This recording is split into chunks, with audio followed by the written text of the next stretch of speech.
គុណរឿងគ្រប់យ៉ាងដែលយើងបានសាងយើងធ្លាប់តស៊ូរួមគ្នាតែពេលនេះយើងបានចប់គ្នា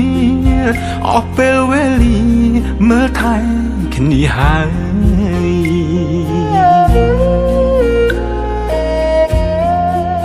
យើងបែកគ្នាហើយគួរយកថ្មីរៀងខ្លួនគុំនៅគុំគួនគុំនៅស្អប់គ្នាទៀតអីបំភ្លេចរឿងចឹងគុំរំលឹកណាថ្លៃធ្វើមិនដេចនិស័យយើងបានត្រឹមនឹងចោតបងមនុស្សខំបងអ្នកខំក៏បានរឿងទាំងប៉ុន្មានគឺអូនអ្នកត្រូវទាំងអង្គ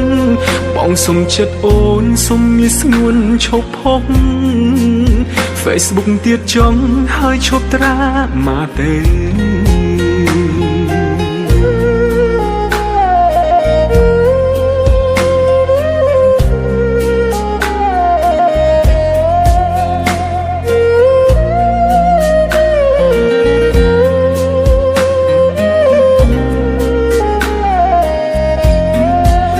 សូមអរគុណរឿងគ្រប់យ៉ាងដែលយើងបានសាងយើងធ្លាប់តស៊ូរួមគ្នាតែពេលនេះយើងបានចប់គ្នាអស់ពេលវេលាមើលថែគ្នាហើយ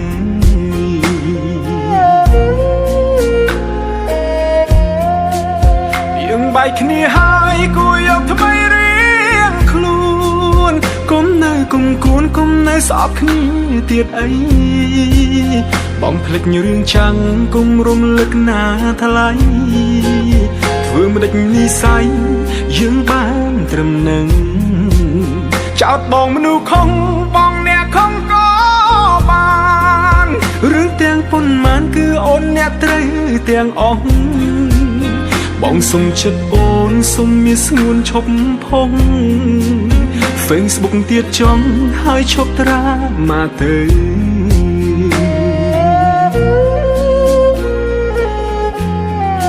អូនគិតថាបងមនុស្សមិនល្អហើយទៅចង់អូនអើយទៅរកអ្នកសមនឹងថ្លៃបងមនុស្សអាក្រក់ដូចអូននេះ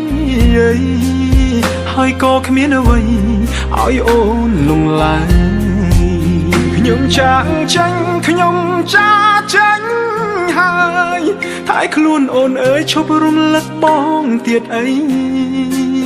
អូនក៏មានមនុស្សដែលគេស្រឡាញ់ថ្លៃសូមជូនពរស្រីឲ្យមានក្តីសុខ